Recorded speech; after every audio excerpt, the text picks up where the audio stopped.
नाशिक जिल्ह्याच्या निफाड तालुक्यातील शिरसगाव परिसरातील शेतकरी सकाळी शेतात मशागत करण्यात व्यस्त होते। याच दरम्यान आकाशातून अचानक मोठा आवाज आणि थोड्या उंचीवरून विमान येताना दिसले आणि पुढे काय घडलं पाहण्याआधी AM मराठी न्यूजला जरूर सबस्क्राइब करा।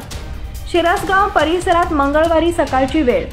यावेळी ज्ञानेश्वर मोरे यांच्या गट क्रमांक 26 मधील द्राक्ष बागेतील शेतात विमान कोसळले। निर्मनुष्य ठिकाणी विमान कोसळल्याने सुदैवाने कोणतीही जीवितहानी झाली नाही। विमानाला आग लागल्याने धुराचे लोट सर्वदूर पसरले होते। विमान कोसळल्याचं समजताच परिसरातील नागरिकांनी घटनास्थळी गर्दी केली होती।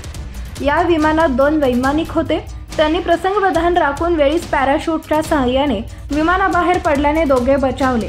ते किरकोळ जखमी झालेत, त्यांना उपचारार्थ रुग्णालयात दाखल करण्यात आले आहे। भारतीय हवाई दलाच्या सुखोई 30 लढाऊ विमानांचा पुण्यात तळ आहे। अपघातग्रस्त विमानाने तेथूनच उड्डाण घेतल्याचं सांगितलं जात आहे।